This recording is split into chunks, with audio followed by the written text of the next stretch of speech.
Labas, tai yra mūsų 43 susitikimas. Ir mes esame labai tokiam skatinančiame puslapyje, kad 1, 2, 3 ir varom į kitokį gyvenimą. Šiek tiek tokio optimistiškos gaidos jums, pradedant su manimi šios dienos analizę. Ką mes analizuojame? Jūsų pasąmonės galia, Josepho Murphio knyga. Jeigu tu mane matai pirmą kartą, tai būtinai bėg nuo pirmos pamokėlės. Ne pamoka ten, susitikimai. Bėg į patį pirmą įrašą, nes tai jau 43 diena, kaip mes kiekvieną dieną susitinkame kelioms minutėms. Neilgam, bet tai pakeis visą likusį mūsų gyvenimą. Skaitom. Po to liga išgydoma. Po to liga arba stuburo tuberkuliozė ilgą laiką buvo baisi vaikų rykštė. Po to liga. Kas tas po to liga? Po to, gal čia taip, po to liga. Tai va, arba kitaip, ar ne, vadinamos tuberkuliozės stuburo. Aš negirdėjus tokios ir nereikia girdėti. Mes neįsirašykime ligų, mes įsirašykime gijimą.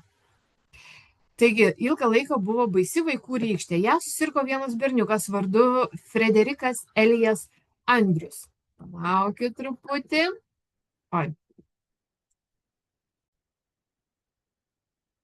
Taigi, vardu Frederikas Elijas Andrius iš Indianapolio, Indianos.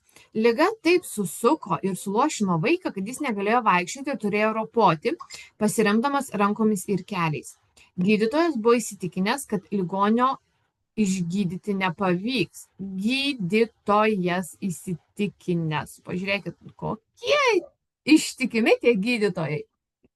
Andrius nesutiko su tokiu nuosprendžiu. Frederikas Elijas Andrius, 3 vardai. Andrius nesutiko su tokiu nuosprendžiu. Jis pradėjo melstis. Pats sukūrė teiginius, kuriuos kaip užsuktas kartojo daug kartų per dieną mintimis, sugerdamas tai, ko jam trūksta. Aš esu sveikas, tobulas, stiprus, galingas, mylintis, draugiškas ir laimingas.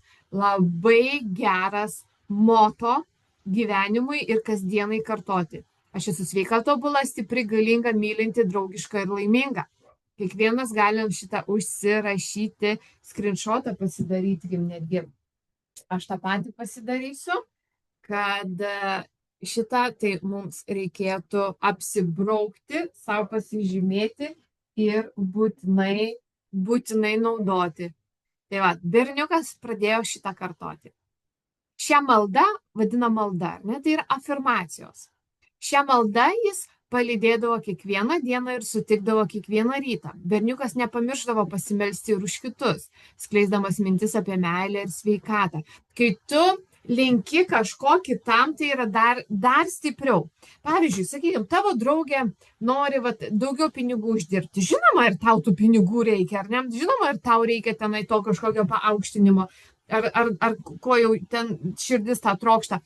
Bet kai tu to paties linki kitam, tai yra taip stipru, nes tu neprisiriši prie baigties, tu neprisiriši prie bus nebus, tu neprisiriši prie to galinio ar ne to taško paskutinio.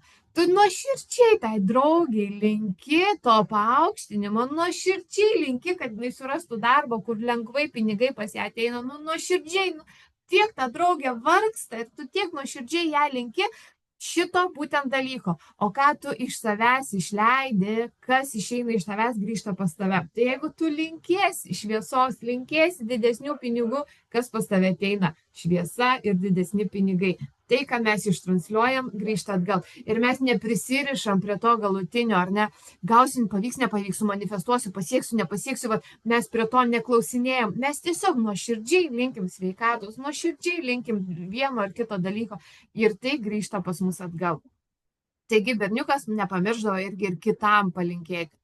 Už tokią mąstyseną ir maldas jam buvo atlyginta 10-eriopai. Taigi mes visada gaunam atlygį už tai, ką mes siunčiame, ką mes ištransliuojame. Vaiko tikėjimas ir atkaklumas jam labai padėjo. Kai jo dėmesį imdavo blaškyti baimė, pyktis, nepasitikėjimas ar pavydas, Jis to jau pats sutelkdavo jėgas ir numalšindavo tai savo teiginiais. Tai jeigu tik, bet matot, ar ne, mums labai yra svarbu gaudyti save, kai mes einam ne į tą pusę. Kai pyktis, baimė, nepasitikėjimas ar pavydas, štai mūsų užvaldo, jis taip pat, aš esu sveikas, tobulas, stiprus, galingas, mylintis, draugiškas, laimingas, ir eini visai į kitą pusę. Jis numalšindavo savo teiginiais. Berniuko pasąmonė atsiliepė į kasdienį jo mąstymą. Jis išaugo stiprus, stuomeningas, gerai sudėtas vyras. Štai kokia reikšmė glūdi Biblijos žodžiuose. Eik, tavo tikėjimas išgelbėjo tave. Ir vėl man labai patinka, gal reikės Bibliją panagrinėti mums kažkada. Man labai patinka, kaip sako, žiūrėk, sako, eik, tavo tikėjimas išgelbėjo. Net kad išgelbės tave. Jau tai įvyko. Jau išgelbėjo tave. Kaip stipru yra, atrodo, vienas nereikšmingas žodis, bet jisai labai, labai viską keičia. Kaip tikėjimas pasąmonės galiomis gražina sveikatą. Vienas jaunuolis, lankęs mano paskaitas apie gydomąją pasąmonės galę, sirgo sunkia akių liga. Vaikino oftalmologas perspėjo, kad jo laukia sudėtinga ir rizikinga operacija. Išmokęs mokslinių meldimosi pagrindų, vyrukas tarė savo: mano pasąmonė sukūrė mano akis, todėl ji gali mane išgydyti. Kiekvieną vakarą, kai eidavo miegoti, jis pasiduodavo snauduliui, pasinerdavo į meditacinę būseną artimą miegui. Atsikratęs pašalinių minčių, visą dėmesį sutelkdavo į akių gydytoją, Tai akių gydytojo, tai gal, jis įsivaizduodavo, kad daktaras stovi priešais jį ir aiškiai girdėdavo arba įsivaizduodavo, kad girdi gydytoją jam sakant. Įvyko stebuklas. Jaunuolis kiekvieną vakarą prieš eidamas miegoti maždaug 5 minutes klausydavosi šių žodžių. Įsivaizduojat, ką jisai darė? Jis įsivaizduodavo tą gydytoją stovinti ir sakanti jam: įvyko stebuklas. Po 3 savaičių įvyko dar vienas susitikimas su oftalmologu, gydžiusiu jo akis. Gydytojas apžiūrinėjo vaikiną ir sušuko: tai stebuklas. Kas atsitiko? Vyrukas paveikė savo pasąmonę, pasinaudojęs akių gydytojų kaip instrumentu ar priemonė įtikinti ją ir pakišti idėją. Kartodamas, tikėdamas ir vildamas, jaunuolis paveikė savo pasąmonę. Ir pasąmonė sukūrė jo akį. Ji turėjo tobulą, normalių, sveikų akių sandoros pavyzdį ar projektą. Mūsų pasąmonė turi originalių mūsų kūno funkcijų tą jau projektą, ar ne, maketą turi. Tai viską gali atstatyti į tą harmoningą padėtį. Kai tik mintis atkurti akį įtikino pasąmonę, ji tučtuojau ėmėsi ją gydyti.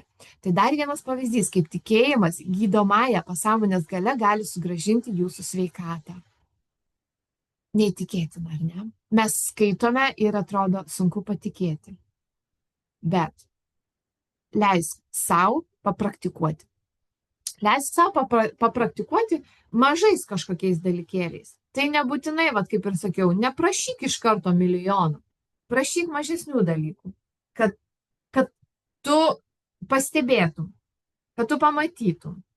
Tokių, kur tik tau yra reikšminga, tik tau yra būtina, tik tau yra naudinga, užsiprašyk.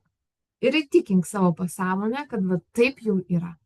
Taip jau yra. Kaip tas vaikinukas, jisai įtikinėjo pasąmonę, kad stovi šalia gydytojas ir sako: įvyko stebuklas. Labai panašiai gydytojas ir pasakė, nes įvyko stebuklas. Pati pasąmonės ta jėga galia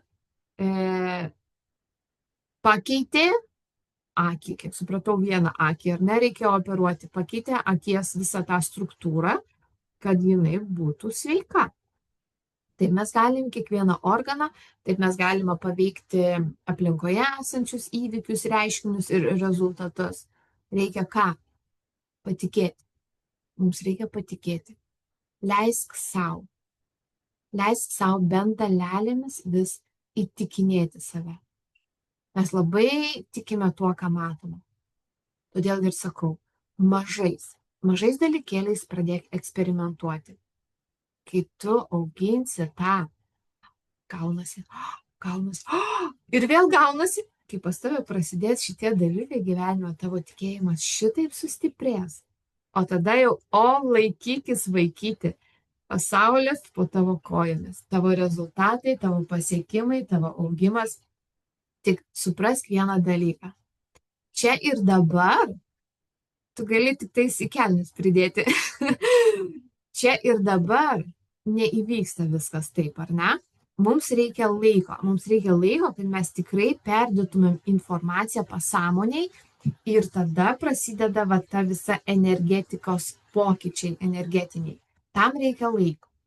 Ar reikia pusmečio, ar reikia 2 mėnesių, ar reikia 2 savaičių, priklauso nuo kaip dažnai tu kartoji ir kaip dažnai tu rodai tą viziją, tą vaizdą savo pasąmoniai, kad štai jinai tikrai perimtų ir išprojektuotų tavo realybėje. Iki rytojaus.